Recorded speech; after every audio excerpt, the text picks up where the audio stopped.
నేను అఖిల. నిన్న మొన్నటి దాకా భారత్కు యువతీ బలం, యువశక్తి ఎక్కువ ఉన్న దేశం అంటూ అంతా మాట్లాడుకునేవారు. కానీ ఇప్పుడు అది తగ్గుతుంది. ఇకపైన తగ్గుముఖమే పడుతుందని పరిస్థితులు చెబుతున్నాయి. అందుకే గతంలో జనాభా నియంత్రణ అన్నవారే ఇప్పుడు కనండి బాబు కనండి అంటున్నారు. కథ మార్చాల్సిన టైం వచ్చిందంటున్నారు. లేకపోతే పెను నష్టం తప్పదు అంటున్నారు. జనాభా పెరగకపోతే నిజంగానే అంత పెద్ద నష్టం ఉందా?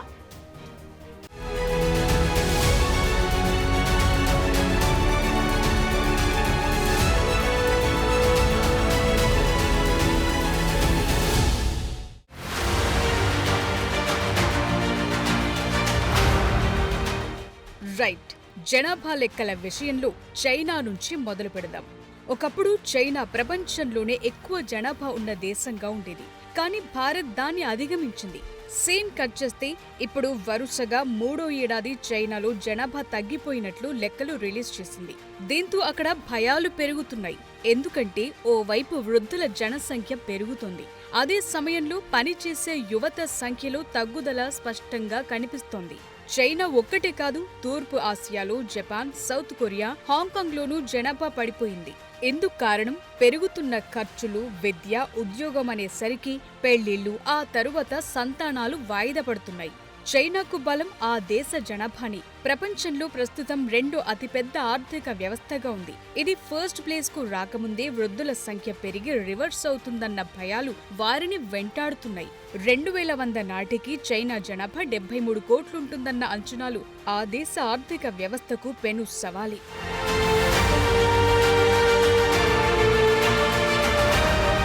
సరే, ఇప్పుడు మన దేశం విషయానికి వద్దాం. కొన్ని రాష్ట్రాల్లో విపరీతంగా జనాభా ఉంటే, ముఖ్యంగా దక్షిణాది రాష్ట్రాల్లో మాత్రం తగ్గుతోంది. సో ఆటోమేటిక్ గా జనాభా ఎక్కువ ఉన్న రాష్ట్రాల్లో విద్య, ఉపాధి, ఉద్యోగ, వ్యాపార అవకాశాలు లేని వారంతా దక్షిణ భారత రాష్ట్రాలకు విపరీతంగా వలస వస్తున్నారు. ఇక్కడున్న జనాభా గ్యాప్ ను వలసలతో ఫిల్ చేస్తున్నారు. ఇది శాశ్వత పరిష్కారం కాదు. ఒకప్పుడు కుటుంబ నియంత్రణ చర్యల్లో భాగంగా సౌత్ ఇండియన్ స్టేట్స్ కట్టుదిట్టంగా ఆ రూల్ ను ఫాలో అయ్యాయి. ఇంటికి ఒకరు లేదా ఇద్దరి వరకే సంతానాన్ని సరిపెట్టారు. కానీ ఇప్పుడు అలాగే ఉంటే కుదిరే పరిస్థితి కనిపించడం లేదు. అందుకే ఏపీ సీఎం చంద్రబాబు ప్రతి సందర్భంలోనూ ఇదే మాట మాట్లాడుతున్నారు. 51 తర్వాత కంట్రీ కూడా తగ్గిపోతుంది పాపులేషన్. దీనికోసం నేనేమంటున్నానంటే population management, replacement 2.0, 2.1 replacement. Every couple 2.1 చిల్డ్రన్కి లైఫ్ టైంలో భర్తిస్తే దానివల్ల సేమ్ పాపులేషన్ కంట్రోల్ అవుతుంది. ఎక్కువైతే ఎక్కువ అవుతుంది, తక్కువైతే తగ్గిపోతుంది. ఇప్పుడు ఎక్కడున్నాం మనం అంటే 2025 1.8 అక్కడున్నారు. ఇప్పటికే 1.93, 21కే. అంటే కంట్రీలో కూడా పాపులేషన్ తగ్గుతూ ఉంది. జనాభాని అసలైన ఆస్తి అన్నది ప్రస్తుతం డౌన్ ట్రెండ్ లో ఉన్న చైనా ఆందోళన చూస్తే అర్థమవుతోంది. ఇప్పుడు దక్షిణాది రాష్ట్రాల ముఖ్యమంత్రుల ఆందోళన చూస్తే అర్థం చేసుకోవచ్చు. ఎందుకంటే జనాభా లేకపోతే ఏ పని చేయలేని పరిస్థితి, సంపద సృష్టి, మ్యాన్ పవర్ జనరేషన్ ఇవన్నీ తగ్గి మ్యాటర్ లేకుండా పోతుంది.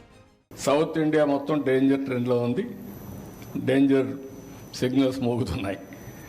ఇంకా రాను ఇప్పుడు south Korea 0.7, Japan same thing, even యూరోప్లో జర్మనీ ఇవన్నీ కూడా సేమ్ థింగ్. చైనా కూడా ఇంక డిమినిషింగ్ పాపులేషన్. వాళ్ళకు మనకు చూస్తే వాళ్ళ పాపులేషన్ మనకంటే ఎక్కువ ఉండి వాళ్ళు మనకంటే తగ్గారు. మన జనాభా పెరిగింది. ఇది కొన్ని రోజులు ఉంటుంది, మళ్ళీ మనం కూడా తగ్గుతాం. So this is where population as asset. ఇద్దరు పిల్లలకు మించి ఉన్నవారు స్థానిక సంస్థల ఎన్నికల్లో పోటీకి అనర్హులనే నిబంధనను కుటుంబ నియంత్రణ చర్యల్లో భాగంగా 1994లో ఉమ్మడి ఏపీలో తీసుకొచ్చారు. కానీ ఇప్పుడు దాన్ని తీసేస్తామని, పిల్లలు లేని వారికి పోటీకి అనర్హత విధిస్తామంటున్నారు చంద్రబాబు. ఇద్దరు పిల్లలు ఉంటేనే ఖచ్చితంగా. అవును, అది పెడుతున్నా, తీసుకొస్తాం.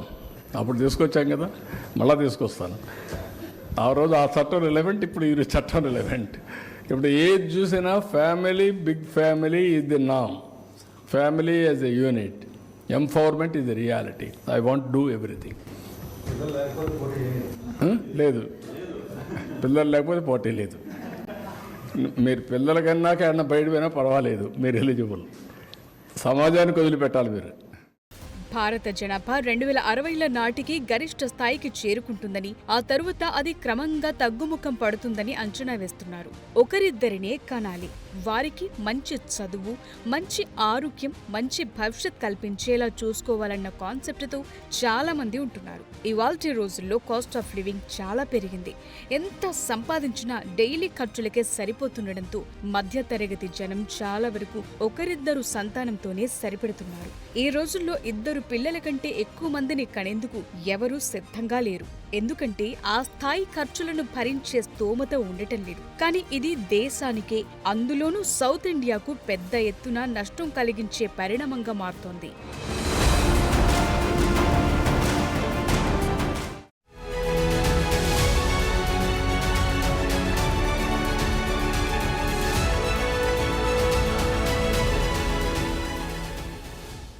జనాభా పెరుగుదల విషయంలో ఇప్పుడు కొత్త విషయాలు బయటకొస్తున్నాయి. ఏడాది జనగణన జరిగే అవకాశం ఉంది. ఆ ప్రకారమే నియోజకవర్గాల పునర్విభజన, నిధుల కేటాయింపులు ఉండబోతున్నాయి. దాంతో దేశానికి ఎక్కువ సంపాదించి పెడుతున్న దక్షిణాది రాష్ట్రాలపైన ఏపీ, తెలంగాణ, తమిళనాడు, కేరళ, కర్ణాటక విపరీతంగా నష్టపోయి ముప్పు ఎదుర్కొంటున్నాయి. అందుకే జనాభా పెంచాలని చంద్రబాబు, స్టాలిన్ అంటున్నారు.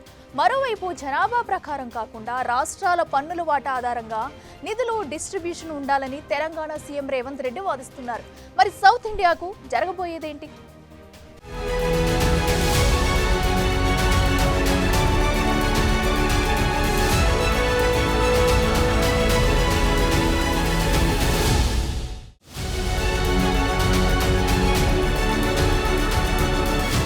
జనాభా తగ్గటం వల్ల దక్షిణ భారత రాష్ట్రాలకు సమీప భవిష్యత్తులో చాలా రకాలుగా నష్టాలు, సవాళ్లు ఎదురవ్వబోతున్నాయి. ఇక్కడి వ్యాపార గ్యాప్, ఉద్యోగాల గ్యాప్ ను ఉత్తరాది రాష్ట్రాలు ఫిలప్ చేసే ఛాన్సెస్ ఎక్కువగా కనిపిస్తున్నాయి. ఇప్పటికే అది చాలా స్పష్టంగా కనిపిస్తోంది. ప్లంబింగ్ దగ్గర నుంచి హౌస్ కన్స్ట్రక్షన్, ఐటీ దాకా నార్త్ జనమే సౌత్ లో పెరుగుతున్నారు. ఇక సౌత్ స్టేట్స్ లో వ్యాపారాలు చేసేందుకు రాజస్థాన్, యూపీ సహా ఇతర రాష్ట్రాల నుంచి పెద్ద ఎత్తున వలస వస్తున్నారు. మంచి పొజిషన్ కు వెళ్తున్నారు. కారణం ఇక్కడ భారీ గ్యాప్ ఉండటమే. వాళ్ల రాష్ట్రాల్లో పోటీ ఎక్కువగా ఉండటం, జనాభా ఎక్కువగా ఉండడంతో సౌత్ కు తరలి వస్తూనే ఉన్నారు.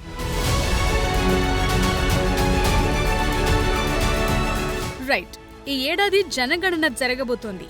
ఇది 2026 దాకా కొనసాగుతుంది. ఆ లెక్కల ప్రకారమే నియోజకవర్గాల పునర్విభజన ఉండబోతోంది. అంటే జనం ఎక్కడెక్కువ ఉంటే అన్నేసి నియోజకవర్గాలు పెరుగుతాయన్నమాట.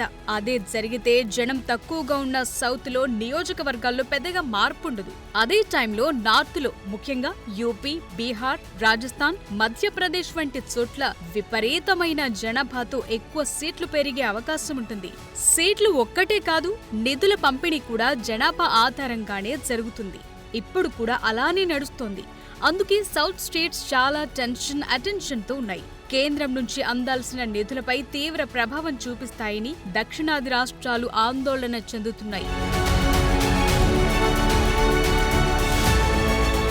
జనాభా ప్రాతిపదికన నియోజకవర్గాల పునర్విభజన చేస్తే దక్షిణాదికి తీరని అన్యాయం జరుగుతుందని, దక్షిణాది, ఉత్తరాది అనే చర్చ వచ్చే ఆస్కారం ఉంది. కాబట్టి కేంద్ర ప్రభుత్వమే దీనికి స్పష్టమైన విధాన రూపకల్పన చేయాలని సీఎం రేవంత్ రెడ్డి ఎప్పటి నుంచో చెప్తున్నారు. దేశ జనాభాలో సౌత్ స్టేట్స్ 18% ఉన్న జీడీపీలో వాటా 35% ఉంది. అంతెందుకు, తలసరి ఆదాయం విషయంలో జాతీయ సగటు కంటే దక్షిణాది రాష్ట్రాలే టాప్. కానీ ఏం లాభం? కేంద్ర నిధుల పంపిణీ మాత్రం జనాభా ఎక్కువ ఉన్న రాష్ట్రాలకే ఎక్కువ అన్న ఫార్ములా టోటల్ గా ఎఫెక్ట్ చూపుతోంది. इस देश में केंद्र सरकार बनाने के लिए साउथ का वोट मांगने का भी जरूरी नहीं है. If they wanted to increase up to 800 plus seats, South is going to now 123 is there. It is going to minus. So then our role is very meager or otherwise negligible.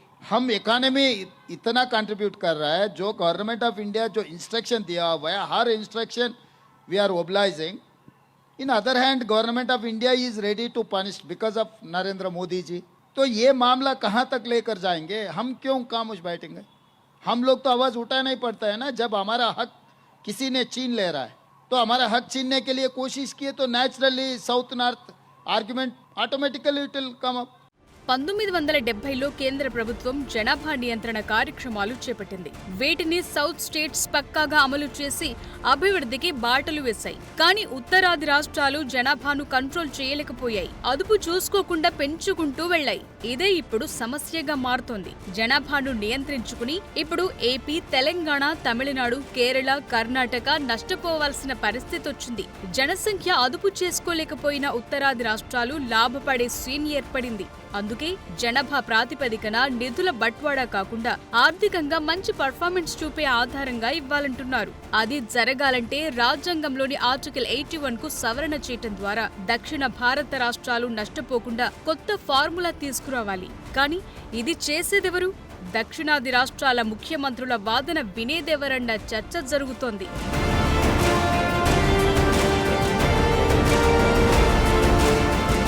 ఒక్కసారి ఈ లెక్కలు చూడండి. జనవరి నెలకు గాను కేంద్ర పన్నుల్లో రాష్ట్రాల వాటాను ఎలా పంచిందో. మొత్తం 1,73,030 కోట్లను 28 రాష్ట్రాలకు డిస్ట్రిబ్యూట్ చేసింది.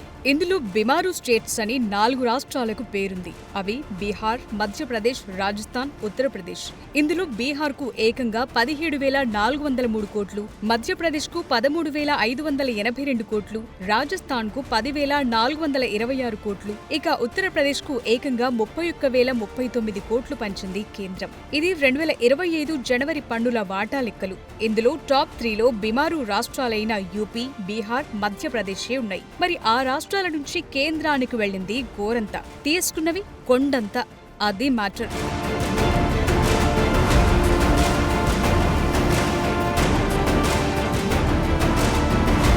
చూసారుగా, జనవరి పన్నుల వాటా కింద 1,73,030 కోట్లు రిలీజ్ చేస్తే అందులో జనాభా ఎక్కువుండి వెనుకబడ్డ రాష్ట్రాలైన యూపీ, బీహార్, మధ్యప్రదేశ్, రాజస్థాన్ ఈ 4 రాష్ట్రాలే ఏకంగా 72,450 కోట్లను దక్కించుకున్నాయి. అంటే 100 రూపాయలు చెల్లిస్తే 200 రూపాయలపైనే యూపీ, బీహార్, మధ్యప్రదేశ్, రాజస్థాన్ రాష్ట్రాలు పొందుతున్నాయి. ఇప్పుడు మన సంగతి చూద్దాం. తెలంగాణ అన్ని రకాలుగా పవర్ఫుల్ స్టేట్. కానీ జనవరి నెలకు కేంద్ర పన్నుల వాటాలో దక్కిందంతా జస్ట్ 3,637 కోట్లే. ఆ లెక్కన తెలంగాణ రూపాయిస్తే తిరిగొస్తున్నది 43 పైసలే.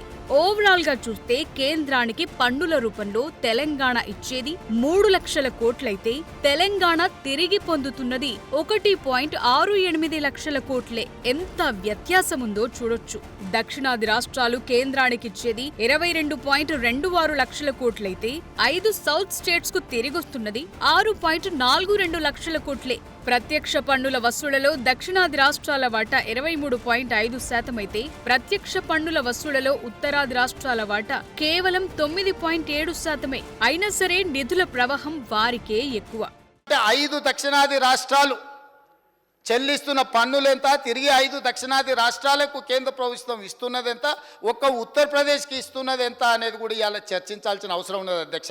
దక్షిణాది రాష్ట్రాలు 5 అయినా తెలంగాణ, ఆంధ్రప్రదేశ్, కర్ణాటక, కేరళ, తమిళనాడు ఈ 5 రాష్ట్రాల నుండి GST పన్ను వసూళ్లు 22,26,000 కోట్ల రూపాయలు అధ్యక్ష.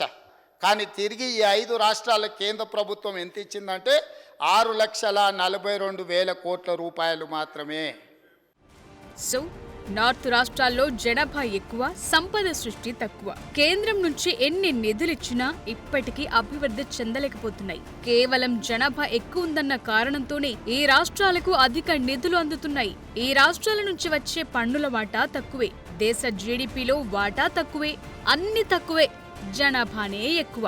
సింపుల్, నిధులు పట్టేస్తున్నాయి. అయితే ఇక్కడ పాయింట్ ఉంది.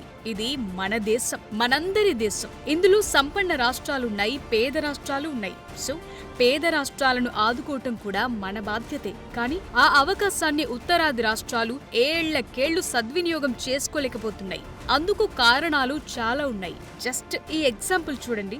బీహార్ కు నిధులిస్తే హైవేపై కట్టాల్సిన కల్వర్ట్ ఓ పొలం మధ్యలో కట్టారు. దీన్ని చూసేందుకు జనాలు అప్పట్లో తండోపతండాలుగా వెళ్లారు. అంతేనా, బీహార్లో ఇటీవలే బ్రిడ్జులు కడితే అవి క్వాలిటీ లేక పేక మేడల్లా కూలిపోయాయి. ఇలా జరిగితే బీహార్ డెవలప్ అయ్యేదెప్పుడు?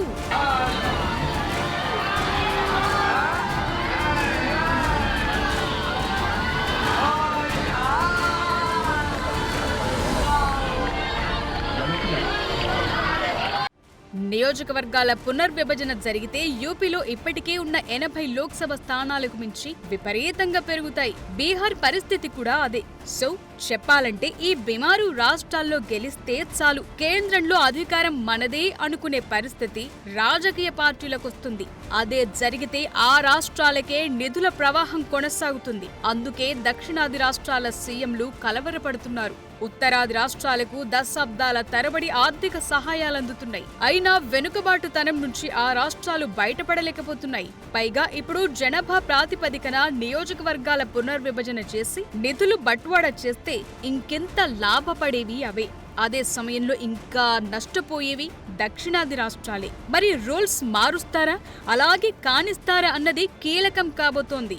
ఇప్పటికిప్పుడు సౌత్ స్టేట్స్ జనాభా పెంచినా అది వర్కౌట్ అవుతుందా లేదా అన్నది గ్యారెంటీ లేదు. రాష్ట్రాలకు నిధులొస్తాయని చెప్పి పిల్లల్ని కనే పరిస్థితి సౌత్ ఇండియాలో లేదు.